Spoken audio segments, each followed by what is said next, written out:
a couple of the guys that I serve with, I'm still in touch with nearly 50 years later. And that spirit of mateship, it permeates not only the veteran community, but I think that spirit is part of the spirit of the country.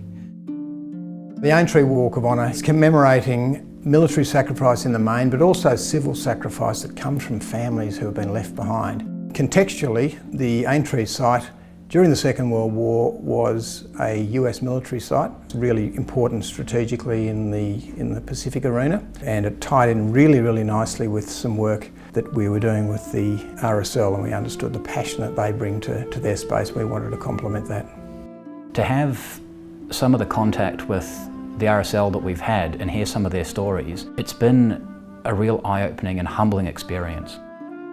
I had to pick up some wounded one day there on the Milford Highway in Borneo, Balikpapan.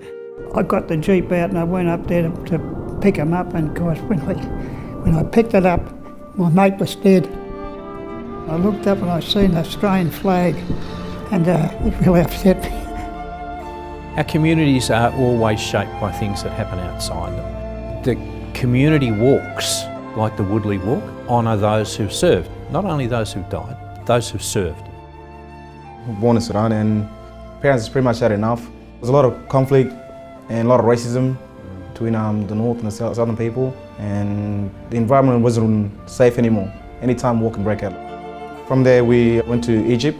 We stayed in Egypt for about a year, which is very fortunate because a lot of people do get stuck there really. Came to Australia and we settled in sunshine. War is never good, that's one thing for sure. I would really like people to have that similar experience so they understand that there has been sacrifice for our way of life. They don't necessarily have to have it in the future, and let's try and work as a community to avoid these types of conflicts. I would hope that they reflect on those who have contributed to their community. I think it's good because you can interact with others, like have a look at their perspective of life, like just have connection with each other.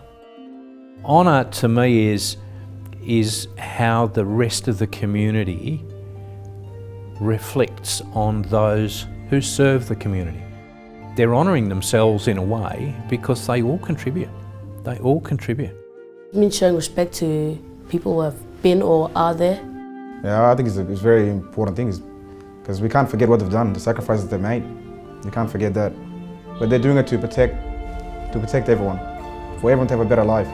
The one thing that we'd really like people to take away from a visit to the Walk of Honour is an understanding that the populations who now add to the fabric of our society locally are so often shaped by the product of war in other countries.